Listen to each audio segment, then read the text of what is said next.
आज हम पढ़ेंगे विद्युत क्षेत्र की परिभाषा, यानी विद्युत क्षेत्र किसे कहते हैं। इसकी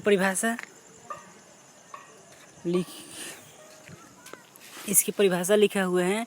किसी आवेश या एक आवेश या आवेशों के समूह के चारों ओर एक क्षेत्र उत्पन्न होता है जहाँ तक इसके विद्युत प्रभाव का अनुभव किया जा सकता है।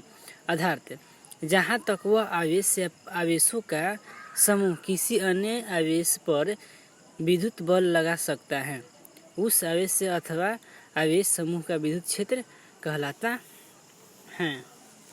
अब इसे हम समझेंगे बहुत ही विस्तार से। जैसे कि मान लीजिए बोल रहे हैं विद्युत क्षेत्र क्या है, तो बोल रहा है कि एक आवेश या आवेशों के बहुत सारे समूह, तो मानेंगे यह एक आवेश है।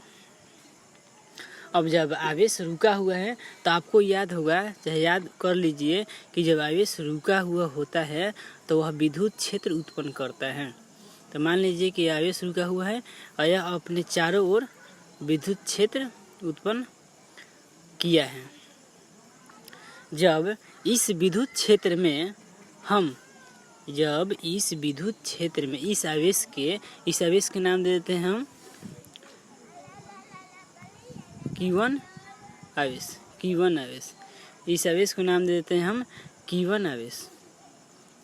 अब जब Q1 आवेश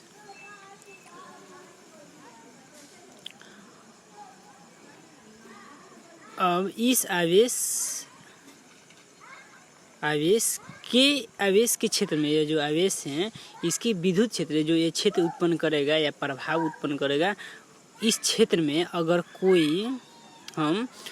कोई मान लीजिए कि यह आवेश है Q2, यह भी विद्युत क्षेत्र उत्पन्न करेगा क्योंकि यह भी आवेश रुका हुआ है।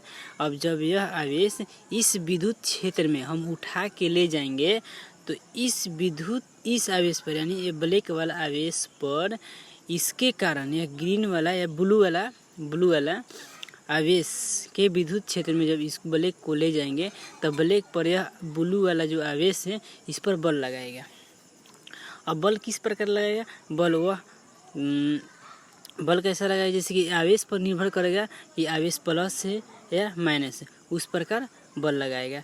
इसी को हम विद्युत क्षेत्र कहते हैं। फिर से एक बार समझेंगे कि मान लीजिए कोई आवेश है, इसकी परिभाषा आप लिख लीजिएगा, ऊपर से हम समझाएंगे।